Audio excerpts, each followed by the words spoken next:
I aimed at my fund manager, pulled the trigger without hesitation. Then I turned the barrel. Up to those standing and watching from above, they looked untouchable, cold and distant, but I knew none of them were innocent. I wasn't crazy. I just wanted justice for those who lost everything. I stuffed a few devices into my pocket, put on the mask of a man with nothing to lose. I walked through the doors of the investment firm. No one looked twice. They didn't notice the man in the mask. Walking silently into the elevator, I hit the button. That floor was about to become something else. I used to be a cop, one of the people who protected Wall Street. Then cancer hit my wife, and our life fell apart. We thought insurance would help, but when we filed the claim, they told us it wasn't covered. Just like that, I didn't fight in public. I went home and called every number I could find. All I got were excuses. No one took responsibility. That night, my wife couldn't sleep. She knew she wouldn't get better. She was afraid she'd drag me down with her. I held her hand, told her I'd fix it. I turned to investing, tried to turn money into hope. Real estate subprime loans were the hottest thing.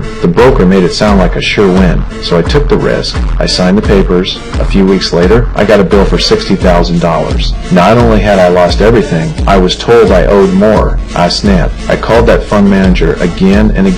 He said he was just following policy, blamed it all on the company. I tried getting a lawyer. The consultation alone cost $10,000. I borrowed from coworkers, paid what they asked. Then the lawyer told me the firm had declared bankruptcy. Any compensation, maybe someday after liquidation, but the legal fee, non-refundable. That's when the hole started to swallow me. Bills, debt collectors, late fees. Every night felt heavier than the last. My wife watched all of it, her eyes darker each day. She blamed herself. She tried to hide it. That day, I went to the financial prosecutor's office. I wanted one last shot at help. They turned me away, said I didn't have an appointment. I dragged myself back home and saw something that broke me completely.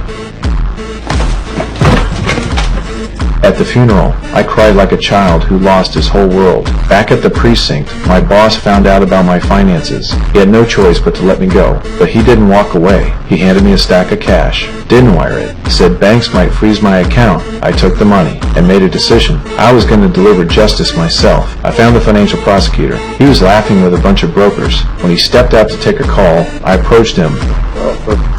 Come on, man. I'm telling you. Just get off of me!